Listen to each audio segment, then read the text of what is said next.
quarterback, right? He went on to play arena football in AF2 and also in the National Indoor Football League. Of course, LSU coming off of a win over Auburn, 35-21, ranked 6th in the nation. The Tigers play at Georgia Saturday afternoon in a huge showdown of top 10 teams. Somehow I think you'll get a word for Newman in too. Please give a warm welcome to former LSU Tiger great Herb Tyler. Herb?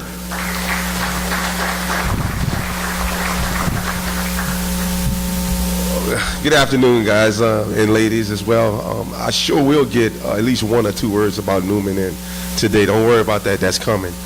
Just want to thank everybody for being here today. Want to thank Ken, thank the Quarterback Club for having me. I see two of my really great friends in here today, and my brother-in-law is sitting right here, Mr. Tony Hall, as well. Man, LSU, we're on a whole nother level now. If you guys can see the confidence that we have as an offense now with Cam Cameron being at the helm of this thing, Mettenberger is, he's ranked number 3 right now in efficiency in the country. He's never been that. He hadn't been anywhere close to the top 10. But now you see the comfort level that he plays with. And then you add in the whole Jeremy Hill experience. Now this experience brings me back to Cecil the Diesel Collins. And the reason why I say that, and I kind of didn't say Kevin Falk, I didn't say Rondell Mealy, I didn't say those names. And I said Cecil for a reason, because when you see him with the ball, he's electric. And he makes things happen that, it doesn't matter what you're doing on defense, you got a bull coming at you. And you better wrap up when you tackle. You better be strong. You better be attentive, too, because if not, he's going to run clean over you and leave his footprints on your front side of your jersey. And then you throw in Odell Beckham, Jarvis Landry. Those guys are phenomenal. You can't, what more can you say? Odell is a Heisman. He should be on the Heisman watch now. And then, look, I'm going to tell you right now, Landry should be creeping up pretty soon, too. Landry has 24 catches in the last 4 games, and I think that hasn't been done in a while, in a long time.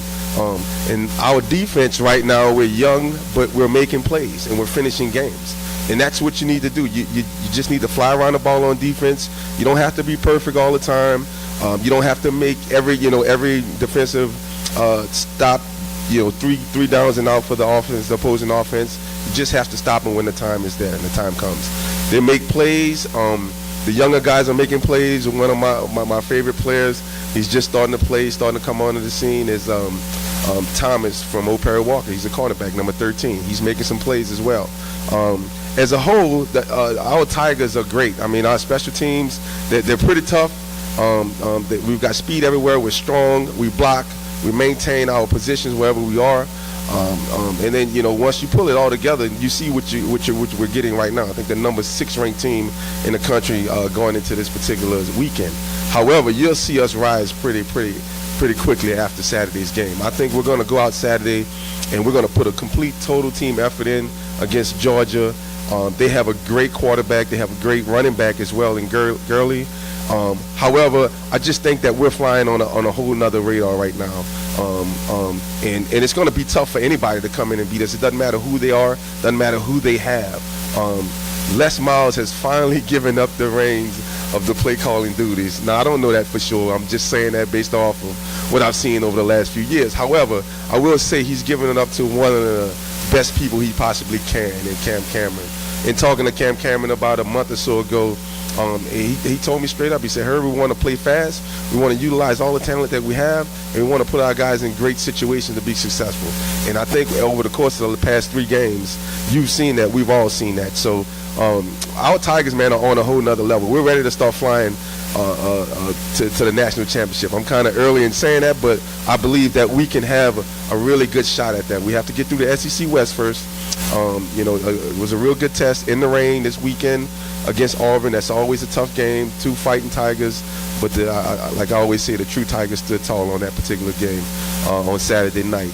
The weather played a big part in it. That's good. We needed some adversity, and we got some, and we needed to find out who we were as a team no matter what. And I think we're starting to gain that identity as one of the better teams in the nation as far as college football is concerned. Does anyone have any questions in regards to LSU?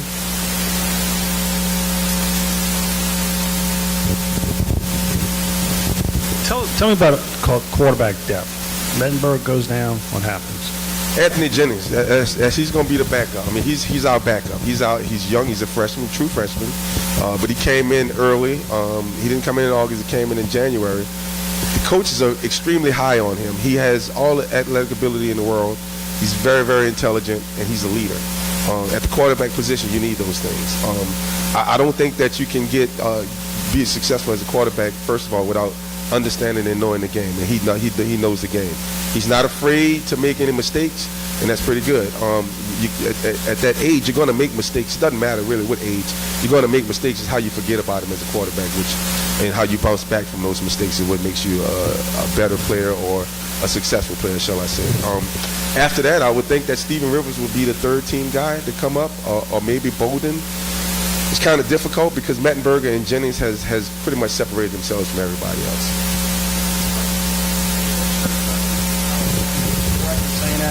The red shirt, who's he?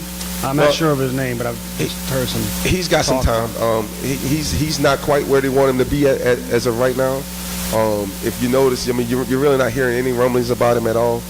The season is in right now, and right now they're focusing on Mettenberger and Jennings, and I think that's where the focus needs to be. And the guy from California, he needs to just learn everything that he can about the playbook, learn everything that he can about Division I football, especially SEC, and I think he'll be okay once his turn is his name is called. Herb, I did not know how good your record was at LSU until I Googled it. And I'm not trying to blow smoke, okay? But because as we met, like in the 6th grade when our boys started, and Kendall's boy was there as well, and I think we only had like 5 losses, so you know Ken, and lots of wins, like 33. In fact, the only 8th grade team to ever beat John Curtis, and please, I know y'all friends, and don't tell John Curtis that I said that. But what does LSU do for guys like you? And by the way, I like you and John Forcator in uniform. I would like to say that what do they do for guys like you that should be promoting LSU, should be on the sidelines?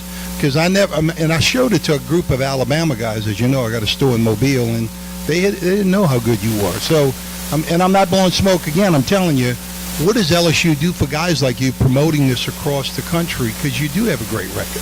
Then I'll come back at Newman later. Thank you. That's a good question, Ronnie. You know, I've been invited back once. I've been invited back once or twice to be a captain, to flip the coin or whatnot before the games. In regards to anything else, I haven't really done a lot with LSU. I've been, mainly focusing on my son and his upbringing and things of that nature. I want to make sure that he has every avenue that he has in front of him is wide open for him, and that he's prepared for any and everything that's in his path. So that's pretty much where I am right now. In regards to LSU, I'm always going to bleed purple and gold. I'll do anything for the school, anything they ask me to do, I would definitely do it.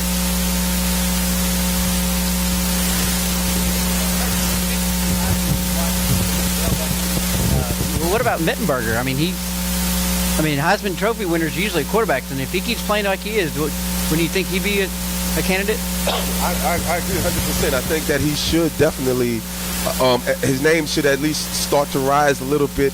He's starting to, bubble up a little bit. Sometimes as a quarterback, you have to be flashy. He ain't flashy at all. So, you look at Johnny Manziel from last year winning as a freshman. I mean, everything that he did was with a lot of flash and bulbs. Everybody's taking pictures and cameras are always on him or whatnot. And, he's making, fumbling the ball, catching it, then throwing a touchdown right after against Alabama. How can you, that's pretty flashy to me. But Mettenberger's numbers are gonna help him in the draft coming up is what that's going to do.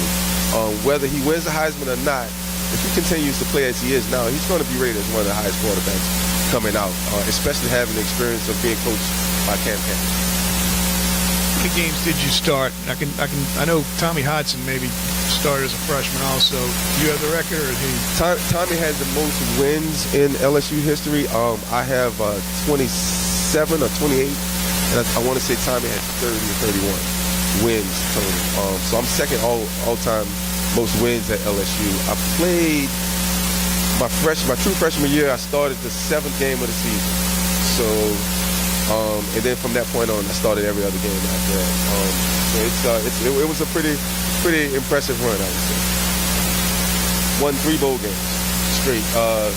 We won my freshman year. We played a Nick Saban coach Michigan State team in the Independence Bowl, and then we played Clemson my sophomore year, and the Peach Bowl. We won that, and I was the player of the game, by the way. We also played again another bowl, Independence Bowl, against Notre Dame that my junior year, and we won that bowl as well. And I would like to say one thing: the Newman Greenies are here to stay, buddy. We're coming hard. We're gonna play. We got the little bus. We got Lamar Jr. We have Ford on the other side. But look, we got some players.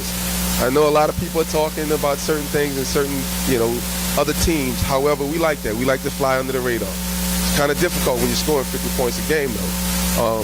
But it's a real 50 points a game. The kids know what they're doing. They're fighting hard. They're well coached, and they're going to play all the way to the end, from beginning to end. Doesn't matter who's out there in front of them. Doesn't matter if they're winning or losing. The kids always strive to be the best, and they play hard. And I'd just like to say one thing about my brother-in-law here, Tony Hall. I'd like to commend him on the job that he's doing. 6 years now, I've seen him go from, like he said, 40 guys that didn't know anything about high school football to now. He's on the right track, man. So I'd like to extend out a congratulations to Mr. Tony Hall. And I want to thank you guys for having me again. Thank you, Ken, and the Quarterback Club. I really appreciate it. Thanks for the questions, guys.